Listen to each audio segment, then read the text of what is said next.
salah satu ulama atau datang ke calon besan misalnya, make pakaian, nyiapkan pakaian, kaos pendek, oblong, kemudian celana ketat kayak gitu, rambutnya dipomet, kemudian dikasih garis buat jalannya semut, buat jalannya tumo gitu. Dan kemudian ketika ngaca, saya mau datang ke calon mertua, harapannya biar nanti tampilannya menarik. Lah, ketika ngaca, di hatiku muncul kerentek pertama kali. Apa pantes kangen kami kayak preman malah. Lah, itu bisikan pertama itu namanya malah apa namanya, bisikan malaikat. Jangan kita lihat di sini. Nanti kemudian mesti ada bisikan kedua. Gak apa-apa, gak aurat aja. Itu sudah bisikan selain malaikat ya. Nanti kemudian bisikan malaikat akan mencoba untuk muncul lagi. Masuk pantas rek, mending ngarep kiai lo kadang pakaiannya sopan, masuk ning calon mertua kok rampine koyo gak formal gitu. Iya ya, kemudian dia akan muncul lagi.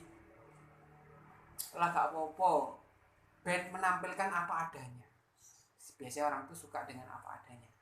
Ya wis lah, ngene wis lah. Lah, di situ kemudian kita itu menghilangkan unsur wirai yang muncul dari bisikan pertama. Itu mesti di setiap keadaan seperti itu. Saiki pantes apa gak ya? Allah gak apa-apa lah. Lah itu Allahnya itu lah. Nah, itu kemudian yang ya, bisa dari setan atau yang lainnya. Jadi, kalau kita ngikuti yang pertama, insya Allah bakalan selamat. Tapi kok ada orang kok bisikan pertama kok langsung elek, berarti mungkin terus kakean sesuatu yang kotor itu, kira-kira seperti itu. Wadah itu kalau wadahnya kotor, diisi air bersih, itu nanti tetap akan kotor kan. Maka ya gimana caranya? Ya dibersihkan. Semisal nggak tahu cara membersihkan, ya ginilah, minimal airnya itu sumbernya dikuatkan.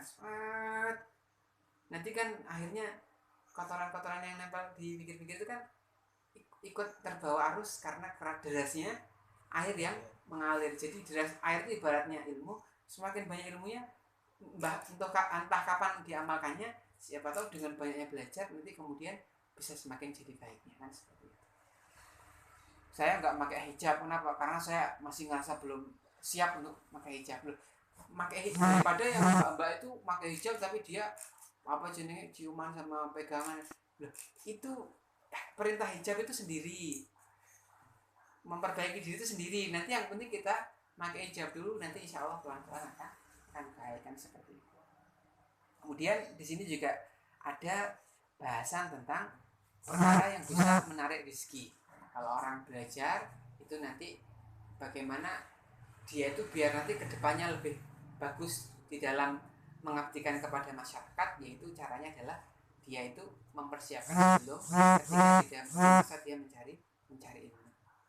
Para pemirsa yang dirahmati Allah, ini juga tidak lepas dari di masa itu ada kisah yang disebutkan juga di sini. Ada pembesar daerah itu mengirim 2 orang untuk belajar agama di satu daerah yang memang banyak pembelajaran agamanya. 2 orang itu dikirim, tapi yang satu ketika pulang ke rumah itu bisa bermanfaat ke masyarakatnya, yang satu tidak bisa bermanfaat ke masyarakatnya. Ada apa?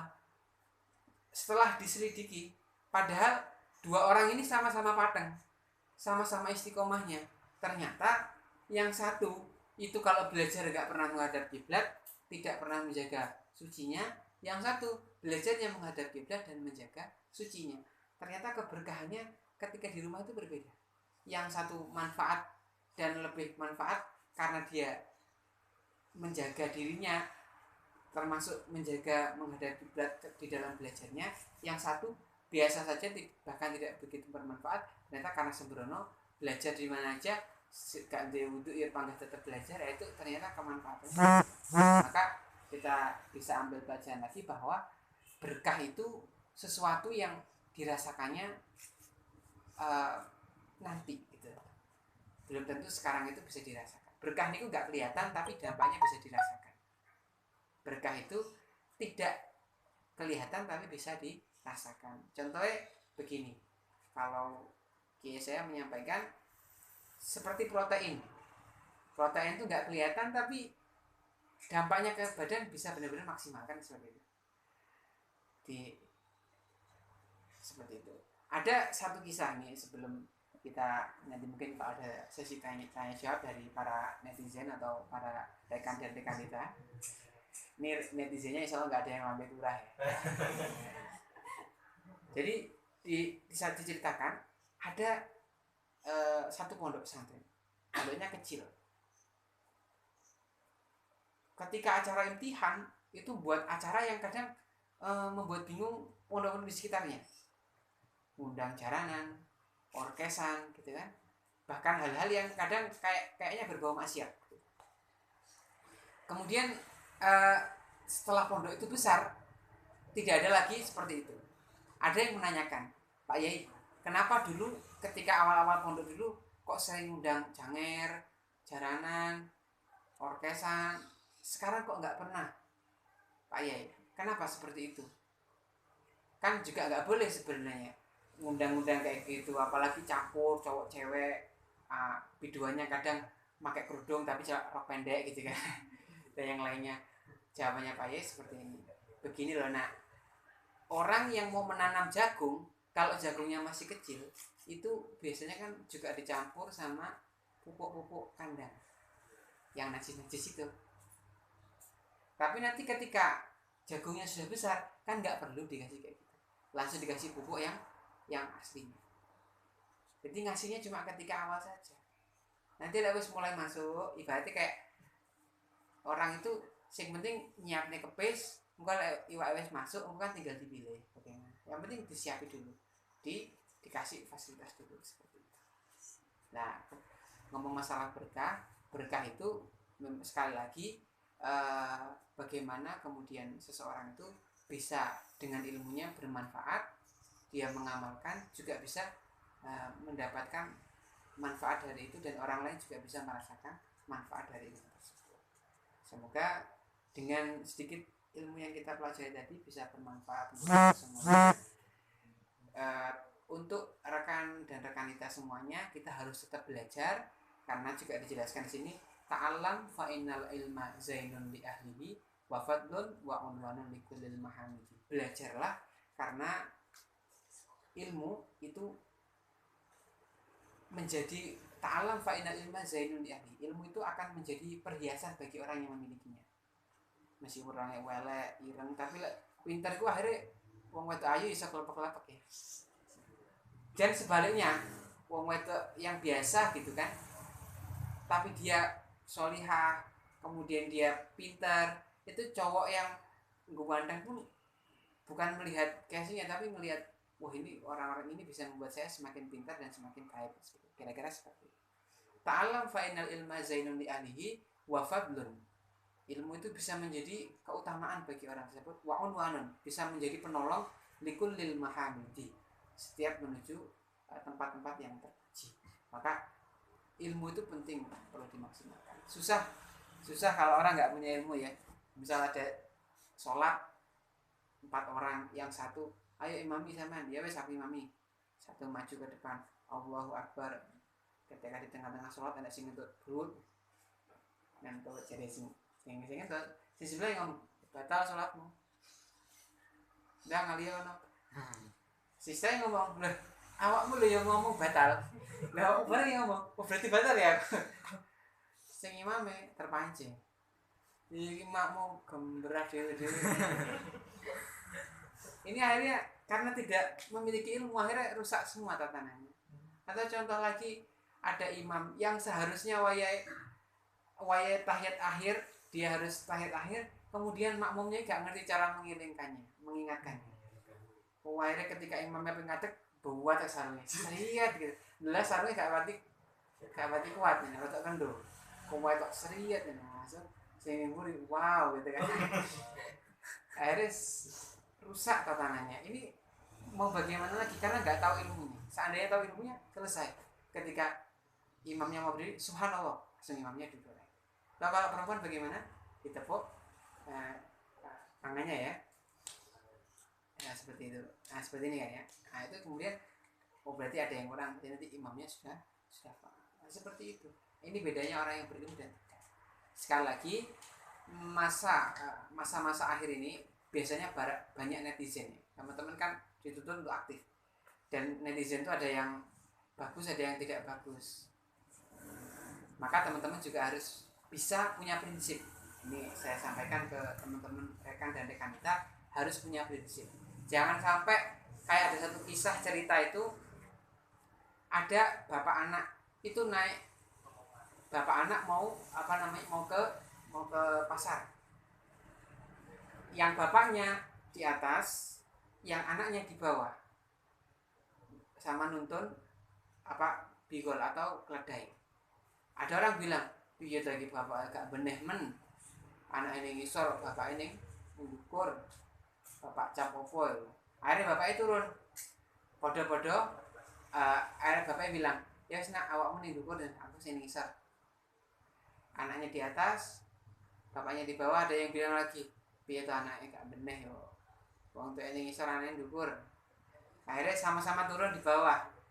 Ada orang lagi datang bilang, piye tuh iki hewan ini digawe ditunggangi kok dicekeli tok gitu. Nah, kalau kemudian akhirnya mereka berdua ya wis ini wis lah gini. Terus orang tuanya bilang, bapaknya bilang ke anaknya, nak begini loh ada hidup itu.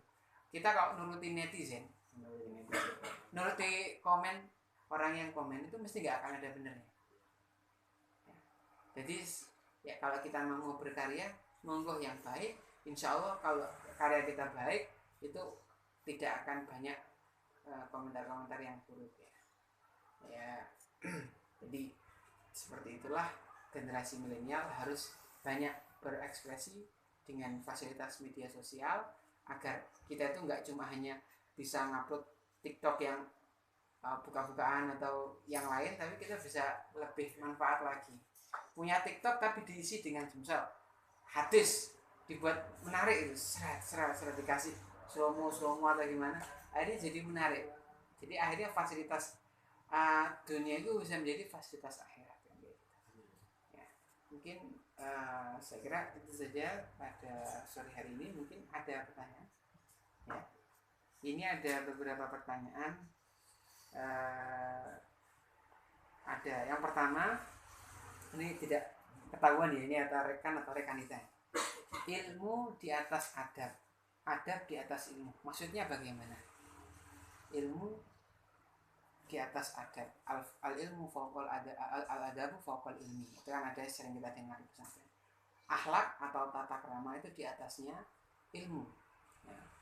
Ini sebenarnya merespon bahwa Nabi Muhammad itu sebenarnya diutus, innama bu'istu liutammima makarimal akhlak. Sesungguhnya aku diutus untuk menyempurnakan akhlak. Ya. Nabi Muhammad pada dasarnya prinsipnya beliau diutus sebagai rasul untuk menyempurnakan akhlak orang-orang umatnya Kanjeng Nabi. Nah, dari itulah kemudian menjadi tujuan utama yang harus kita pahami, bahwa konteks belajar itu juga harus dimulai juga dengan adab. Tapi kemudian ini juga tidak boleh dibentrokkan ya. Tentunya nanti berarti mendingan goblok tapi beradab timbangannya ilmu, pintar tapi gak beradab. Ya lebih baik pintar tapi beradab kan, nonton. Nah, kita jangan menabrakkan itu, tetapi memang dalam prinsipnya ketika ada dua hal yang lebih utama, yang sama-sama utama, tentunya kan ada hal yang lebih diprioritaskan. Contohnya seperti ini. Ada satu contoh al-adabu fawqal ilmi. Contohnya seperti ini. Ada orang itu dites sama gurunya. Nah, itu nanti kalau maghrib di atas meja itu ada makanan, tolong nanti sama bisa makan di situ. Semuanya halal, nah. Nilai. Lah, si murid atau si santri tadi mendekat ke tempat makan ketika sudah maghrib, dia kemudian melihat makanannya enak semuanya gitu kan. Dia kemudian berpikir, ini kudune piye?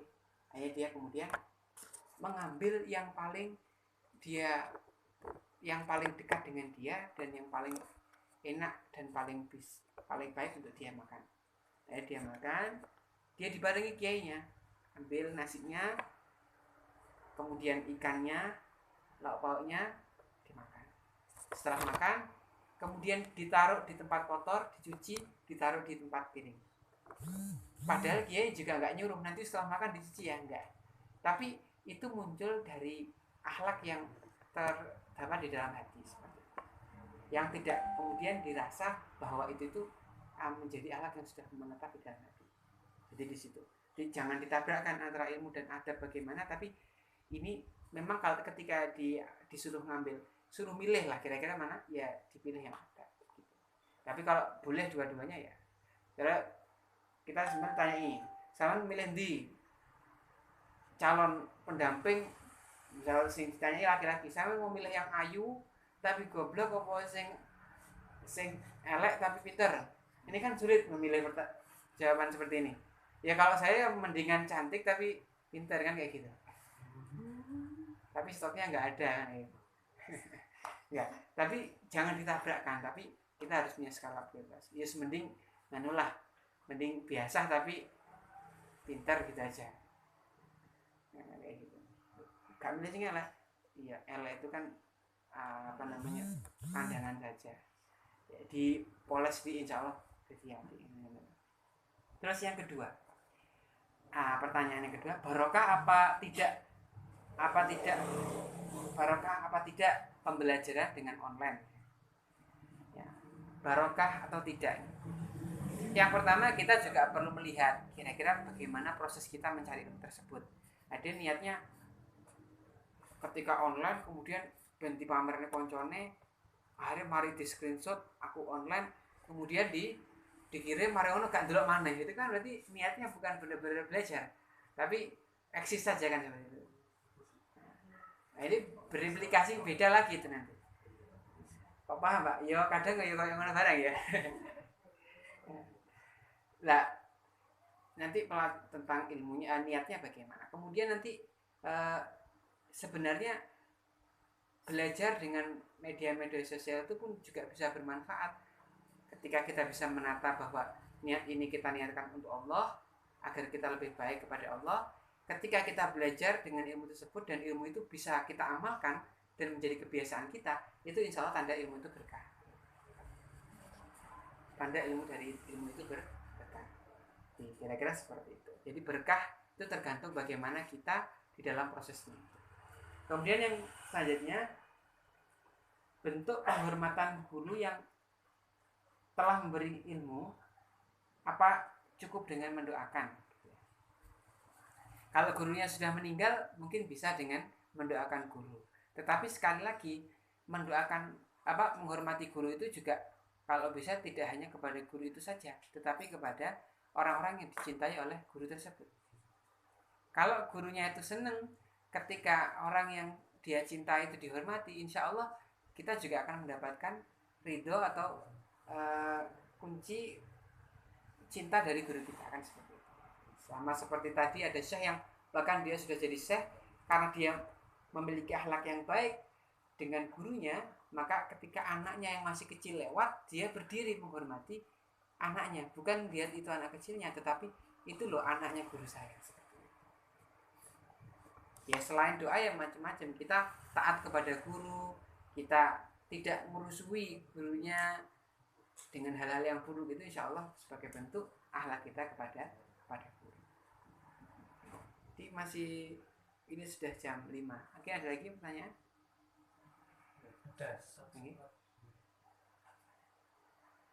Bagaimana? Ini ada pertanyaan lagi.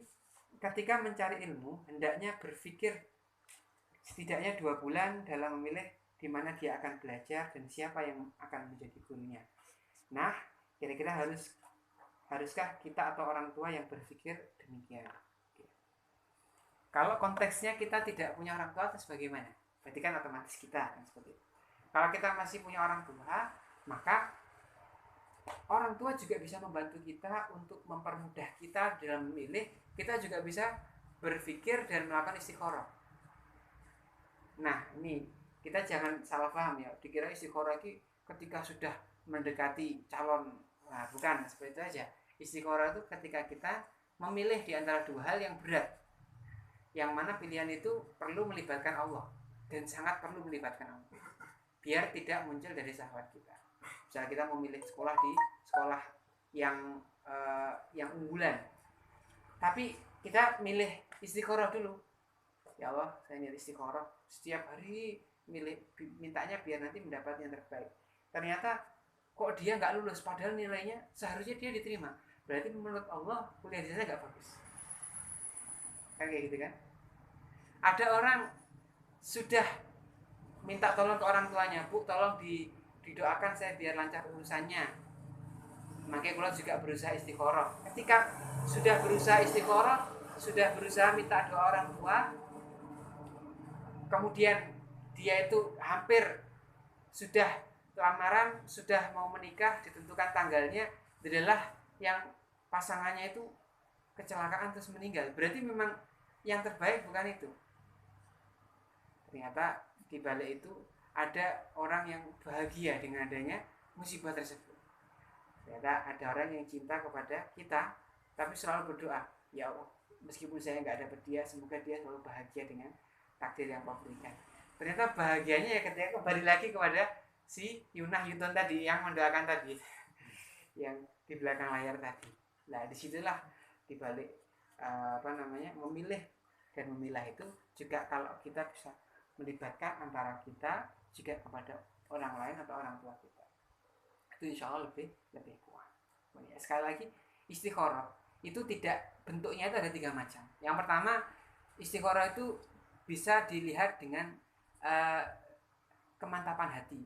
Meskipun nggak mimpi, tapi kok tambah mantep sama Allah, dikasih mantep, itu berarti insya Allah jawabannya bagus.